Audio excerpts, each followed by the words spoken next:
Di awal tadi sudah kita memberikan tajuk ini, mengapa saya begitu tertekan. Ya, saya begitu tertekan hari ini.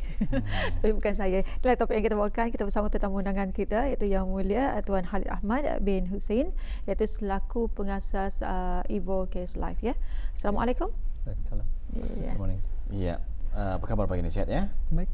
Alhamdulillah. Ribuan terima kasih kita ucapkan buat Yang Mulia Tuan Khalid Ahmad ya bersedia bersama kita pada pagi ini untuk membincangkan satu topik yang cukup menarik. Mengapa saya begitu tertekan? Dunia masa kini kadang-kadang membuatkan kita terlalu tertekan. Lebih-lebih lagi dengan keadaan sekeliling kita ni ya. Betul. Tertekan ini tidak mengira faktor umur. Boleh berlaku kepada anak-anak, boleh berlaku kepada orang dewasa, malah juga warga emas ya. Tambahan lagi kita ni menangani wabak yang kian menular ni, iaitu COVID-19. Jadi banyak perkara yang menjadi terhad apa yang kita lakukan. Jadi mungkinkah juga topik yang kita bawakan ini memang ada sangkut pautnya dan juga sebagainya. Jadi tapi terlebih dahulu kita ni ingin mengetahui apakah itu tertekan. Tertekan.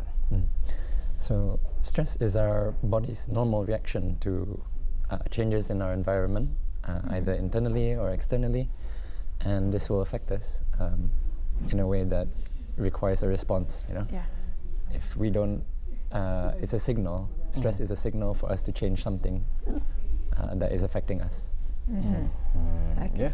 Jadi stres ini terbahagi kepada dua, stres yang baik dan juga stres yang kurang baik ataupun tidak baik. Mungkin boleh menjelaskan kepada penonton-penonton kita dua bentuk stres ini. Boleh.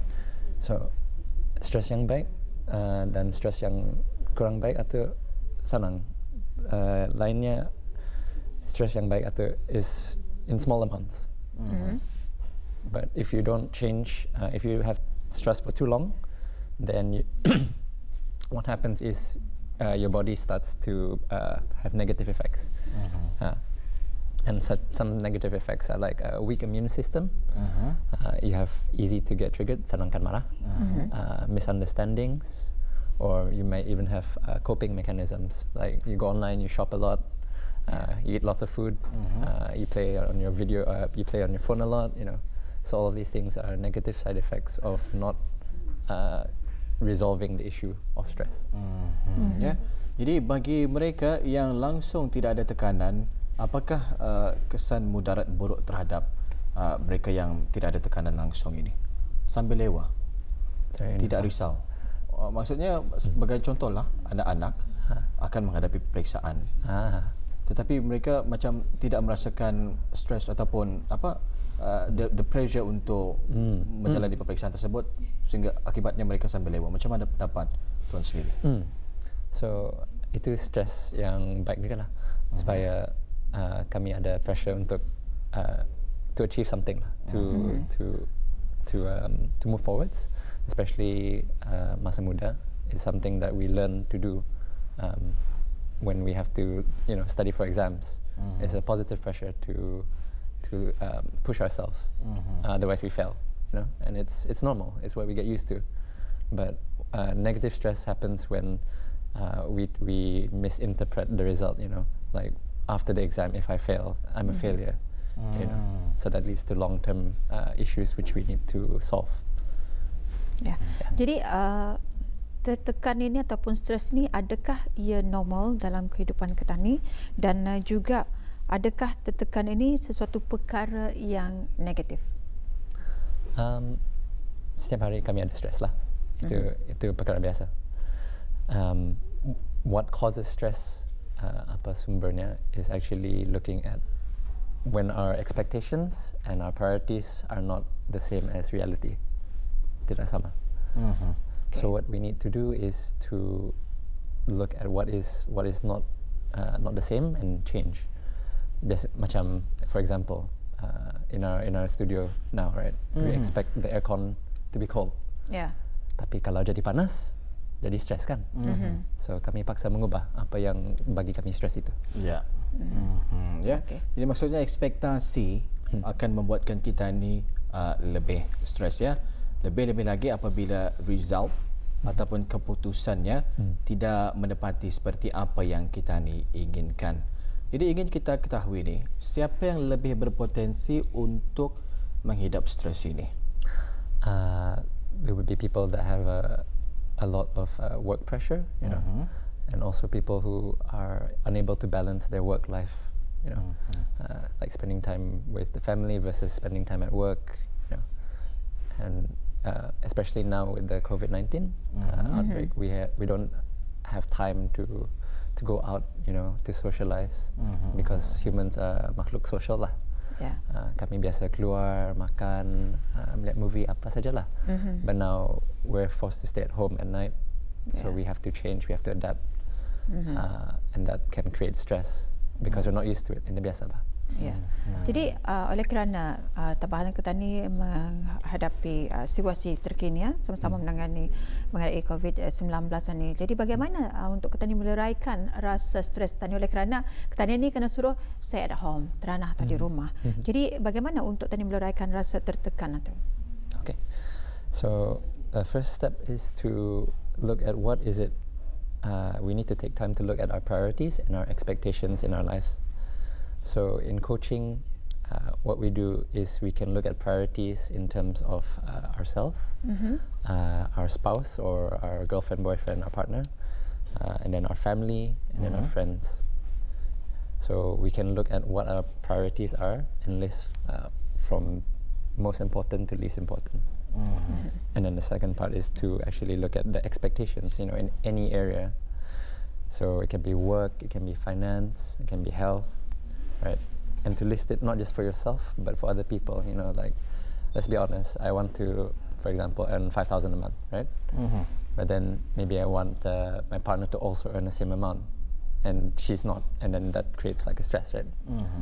Or for example, you know, we expect our friends to be a certain way, macam mesti ambil panggil pukul 3 pagi, but they're not good friends. No. So maybe our expectations of other people are not the same lah as reality. So what we need to do is we need to list down what is causing our stress, right? And then this is not an exercise that you can do macam sejam saja. I mean, it's maybe over a week. You know, take the time to actually look at yourself because we have time at night, right? Nada masa akan keluar, so this is a good time to do work on ourselves. Yeah. And the second part is what needs to change, kan? Kami tahu sudah apa yang membagi kami ini tekanan. So now we need to look at what actions can we take. You know, maybe we need to change our expectations, or maybe we need to, you know, need to talk to the people and see what we can do. You know, recently we had a video where somebody was talking about a parent was talking about teachers and you know, like having to take on the work of his school children. And in that way, both sides are feeling stressed, right? The parents, the teachers, and the kids, they all have to adapt, kan? So what we need to do is to look at what can we do, our personal responsibility, number one, and number two, how can we ask for help? You know, is this a time where we need to ask for help from other people because this is a new situation, we're not used to quarantine. And instead of being angry or attacking or assuming the other person, you know, is trying to make you look bad, just be positive and ask for help. Like, say, I need help. I have limited time in my day. What can I do, and what can you do to help change the situation? Okay, for those who needs help, where they can go, or who they can contact. Me. No, I work as a life coach, so I help people understand the source of their problems. So if they need to be coached, you know, learn a little bit more about their life, like I'm like a mirror. I help people look at their own lives and what they need to change, right? And the thing is that I'm not a family or friend, so that makes me impartial. Macam aku nerisau, you know, I don't have any personal stake. Kalau ada masalah, it's not because I'm a person that's involved, kan? I want what's best for my client. Okay, baik ya. Untuk kita ni mengetahui yang kita ni itu ada stres macam mana? How to know that if you are stressed or not? It's a physical feeling, you know. Kalau kami ambil sekejap, you know, just take a deep breath, hold it, breathe out, rasa mana ada tekanan dalam badan. It's a physical feeling, you know.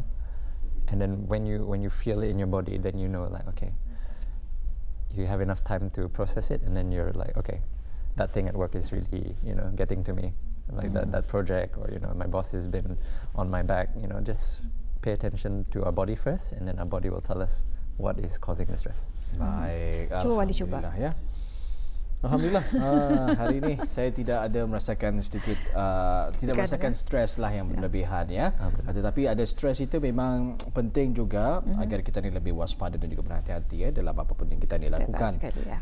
Dan kalau terlalu terbeban ataupun tertekan ini, itulah kadang-kadang sehingga diri pun tidak terurus ya, kewangan pun tidak terurus dan banyak lagi lah ya. Ini akan boleh memberikan impak-impak yang negatif di dalam kehidupan kita ni ya. Apatah lagi katanya kesan sampingan daripada stres ini tadi, ianya boleh melemahkan imun sistem kita ni. Betul. Satu lah, boleh jadi sakit, boleh jadi kemurungan dan sebagainya.